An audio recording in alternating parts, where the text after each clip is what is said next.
Khilgaon সবুজপাড় culvert রোডে খাল পরিষ্কার কর্মসূচিতে অংশ নেবেন জাতীয়তাবাদী মহিলা দলের কেন্দ্রীয় সভাপতি আফরোজা আব্বাস। সেখানে আছেন সহকর্মী সুমন মাহমুদ। আমরা যুক্ত হচ্ছি তার সাথে। সুমন, বিএনপির খিলগাঁও থানা আয়োজিত খাল পরিষ্কার কর্মসূচির এই মুহূর্তে কি অবস্থা এবং নেতাকর্মীরা সেখানে এসেছেন কিনা? ধন্যবাদ তানিয়া।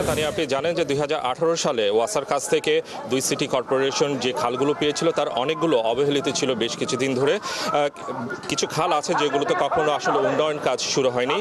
খিলগাঁও এলাকার যে খালটি রয়েছে বাসাবো খাল নামে পরিচিত, সেই খালটি হচ্ছে তাদের মধ্যে একটি।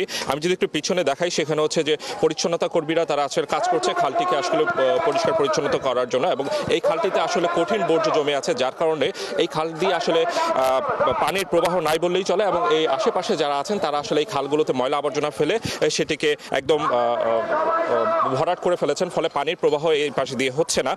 তো সেই দিক থেকে জাতীয়তাবাদী যে বিএনপি রয়েছে, বিএনপির যারা আছেন তারা আসলে একটি কর্মসূচি গ্রহণ করেছেন, যে কর্মসূচির মাধ্যমে তারা এই বাসাবড় এই খালটি তারা পরিষ্কার করবেন এবং এই খাল দিয়ে যাতে পানি প্রবাহ হয় এবং এই এলাকায় যাতে জলাবদ্ধতা না হয় সেই উদ্যোগটা নিয়েছেন। ঠিক এই মুহূর্তে খিলগাঁও থানার যে আহ্বায়ক রয়েছেন মাসুদ চৌধুরী, আমরা এখন মাসুদ চৌধুরীর সাথে বিষয়টি একটু কথা বলবো যে তারা আসলে এই যে খাল পরিষ্কারের যে উদ্যোগটি নিয়েছেন এটি আসলে কেন নিয়েছেন, এই কারা আসলে এটি থেকে উপকৃত হবে।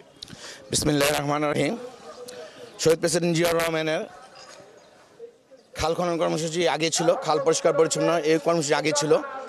তো ওনার মৃত্যুর পরে বিএনপি যখন ক্ষমতা ছিল তখন এই সমস্ত কর্মসূচিগুলি করেছেন। ফেসি সরকারের আমলে এই ধরনের কাজকর্ম হয় নাই। খালের ঢাকা শহরের ভিতরে যে সমস্ত খাল আছে তার আশেপাশে বাড়িঘর আছে, সেই সমস্ত বাড়িঘরের লোকেরা এই ময়লা আবর্জনার কারণে বিভিন্ন রোগে আক্রান্ত হয়, ডেঙ্গু রোগে আক্রান্ত হয়, বিভিন্ন চর্মরোগে আক্রান্ত হয়।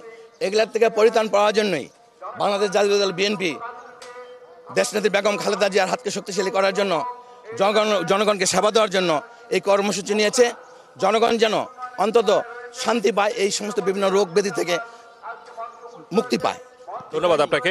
আমরা শুনছিলাম যে আসলে এই খাল খনন থেকে যাতে কোনো ধরনের রোগ ব্যাধি না ছড়ায় এবং এই খালের যাতে পানির প্রবাহটা ঠিক হয়, পাশাপাশি এই খাল কর্মসূচি যে পরিষ্কার পরিচ্ছন্নতা কর্মসূচি রয়েছে সেটি উদ্বোধন করার জন্য ঠিক কিছুক্ষণ আগে, মিনিট দুয়েক আগে আফরোজা আব্বাস এখানে এসে উপস্থিত হয়েছেন এবং অল্প সময়ের মধ্যে এই খাল খনন এবং খাল পরিষ্কার এবং আশেপাশে যে ময়লা আবর্জনা আছে সেগুলো পরিষ্কারের কর্মসূচি শুরু হবে।